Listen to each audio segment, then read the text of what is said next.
Welcome back to another episode of the Biker PM. Today we're continuing with Omer and Aviv from Because Agency. If you haven't already, make sure you go back and listen to part 1. So let's get started. So I've talked to a couple, I think actually one or two only other entrepreneurs that have a partner. How is it working? Do you guys, most entrepreneurs are solopreneurs. They work by themselves. So there is a benefit that you guys have. How do you split the responsibilities when it comes to projects? And is it weird because you're siblings? I mean, you see the struggle of people, business partners, it's easy, it's like it doesn't work out or they get upset, they just go and call off your family. So that can be a little Right. bit, but Yeah, then I again, think your brother and sister, you may be used to fighting. You may have grown up fighting and, so. Yeah, that's why you said weird. I think weird doesn't even begin to describe what sometimes it is, because we're, first of all, we came to this world together and we're used to fighting since day one. We're also really used to talking and being very honest with each other and very open with each other. And it's also a language that we've learned as we matured, how to communicate. And it's something that is very important to both of us. We'll put everything on hold if Omer and I are, if one of us is going through something or is upset about something or is mad about something that is work or not work related, to now give that the focus so that we can keep going with our work day. And it's very important for us. I think that one of the first things that we did that was so important is for each one to sit. I sat with myself, Omer sat with himself, when we made a list of the things that we loved most to do when it comes to work, or what, within a working environment, within a business that we would have to manage, what are the things that I love to do the most and I felt that I was good at, and it would be of value if I was the one that managed this or brought it to the table. And Omer did the same for himself. And when we sat down, magically, it was just everything aligned, and I had my set of things and Omer had his set of things. We didn't need to, do rock, paper, scissors on who gets what.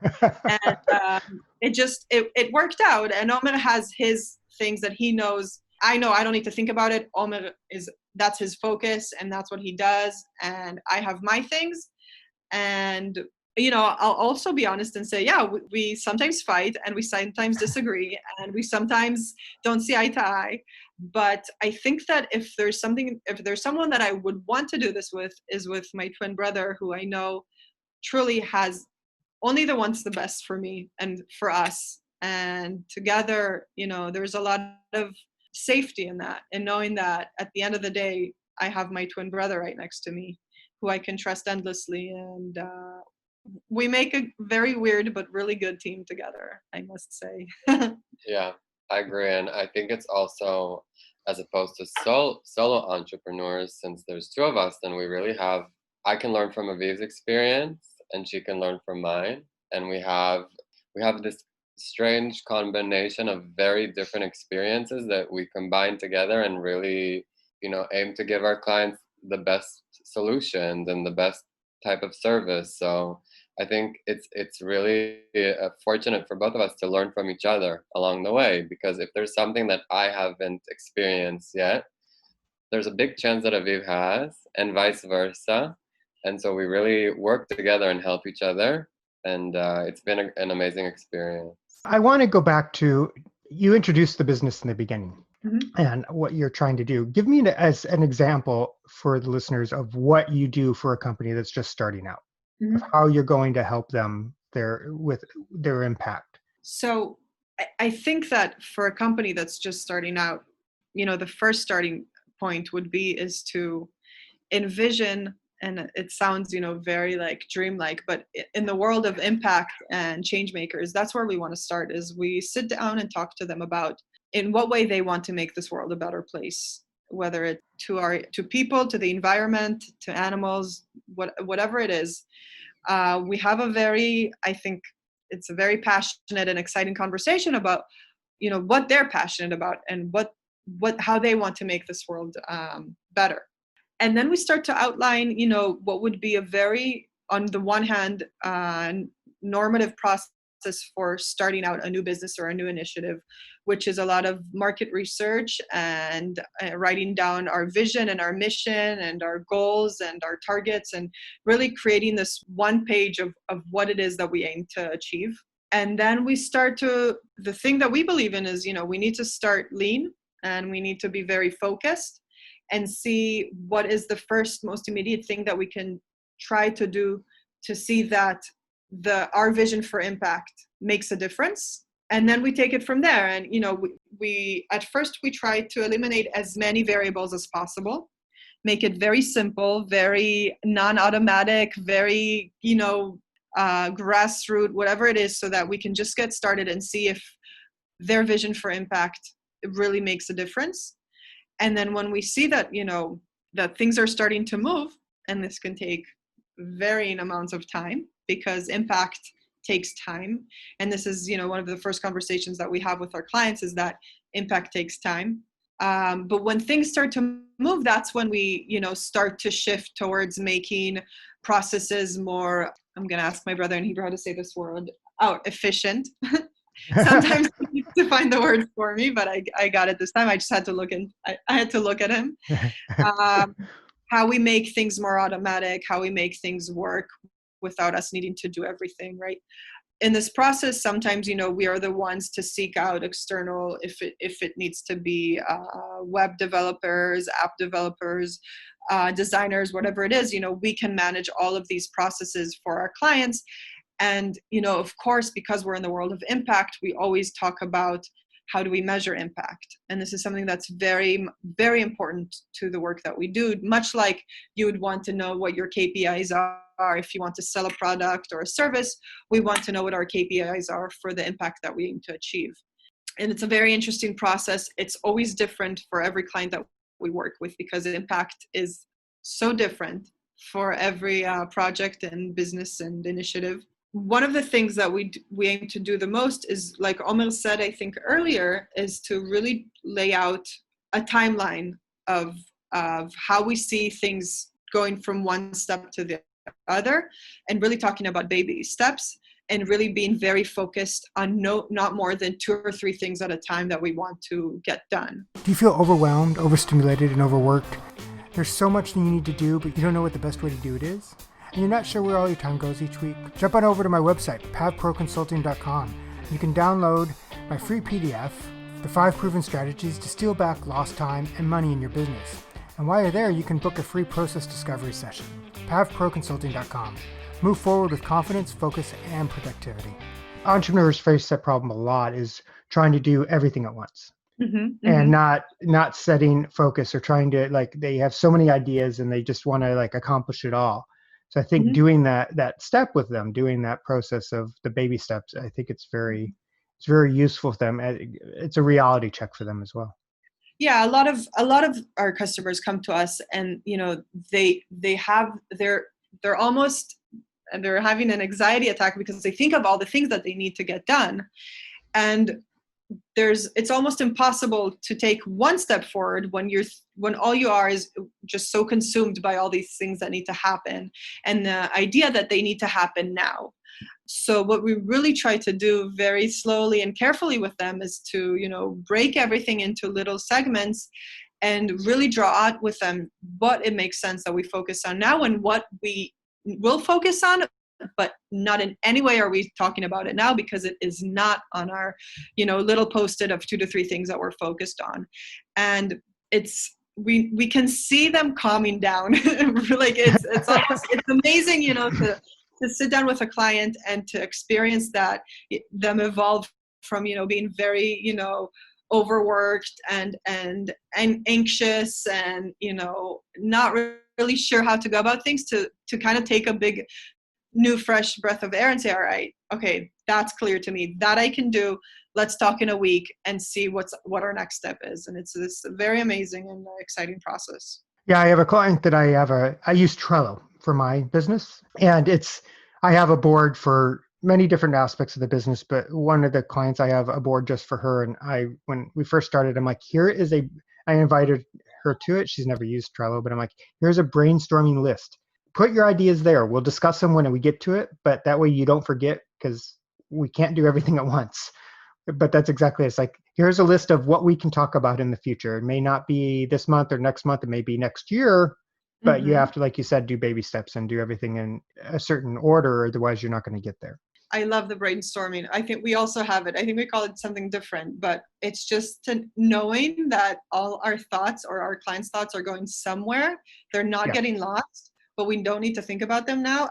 It just makes me so calm. It's like, Yeah, it does. And I Mhm. started working with her, just this client, about a month ago, and we're just putting all of her tasks and all of her customers into a new project management software because she does bookkeeping. So it's like there's a lot of reoccurring tasks, and she has Mhm. lots of ideas and she has lots of things. I'm like, okay, use that, put them in there so we don't forget, because otherwise, you're going to get overwhelmed. So when you get to the point of starting out with, you've done the background work and you're going to start with the client, what does that conversation look like to kind of, so that they understand you have to do your pre-work, your market analysis to find out if this is actually going to be an impact? What would you say, like, to an entrepreneur that's starting out that has a great idea they want to do to make an impact, like, for expectations of how long this is going to take? What is like an average for them to get from this is my idea to where you guys can actually start helping them? It's a difficult answer because it really changes. I mean, really depends on the project. But I think that what we try to do and our aim is to have very dynamic impact measurements. And what I mean by that is that when we're just starting out, and I'll give you an example, we worked with a client that is an app in New York that wants to strengthen local economies by working with the local businesses and getting people to buy local. And while now that they've already are they're scaling and they're growing and they're at that stage, their KPIs of what it means to make an impact are totally different than what they were just at the beginning, where all they wanted was to get about five local businesses in one community to say, yes, we will join if there is this thing, right? So your KPIs need to reflect where you are currently in the project development, and they can constantly shift and adjust and grow as you move along. So I think it's also a matter of being very specific about what it is that we're trying to measure at every point in time. And for us, we knew that to have some sort of proof of concept, very initial, right? Because we were at the beginning, all we wanted to say is, given the opportunity to help local businesses get more local customers, would businesses be interested? It's different from saying, giving them the app or the tool to use it, are we making an impact? It constantly changes.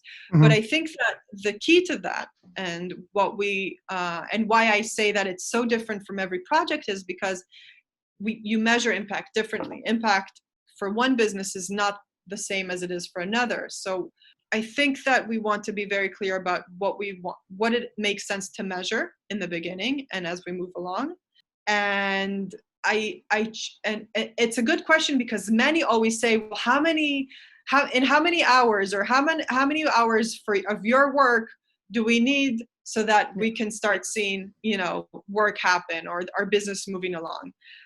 And with experience, I think that we're getting more comfortable with saying, we're not going to give you an exact number, right? But we're going to give you a very clear plan, so that there's something that can give you some sort of clarity and safety net of what the process is. We're not going into this blank canvas and saying, we'll talk to you in 100 hours, or we'll talk to you in 200 hours, and then we'll let you know what it is. This is what we're going to do with the 10 hours. This is what we're going to do with the next 10. This is what we're going to do with the next 5. And it's this very clear process of how one thing adds up to the other, to our end goal of whether it's having a very clear pilot, or a very clear proof of concept period, or a very clear market research period, or whatever it is that we want to showcase to them, to show them we're moving in the right direction. And I yeah, think and I that think really ties back into your communication, yeah, your dedication to good communication.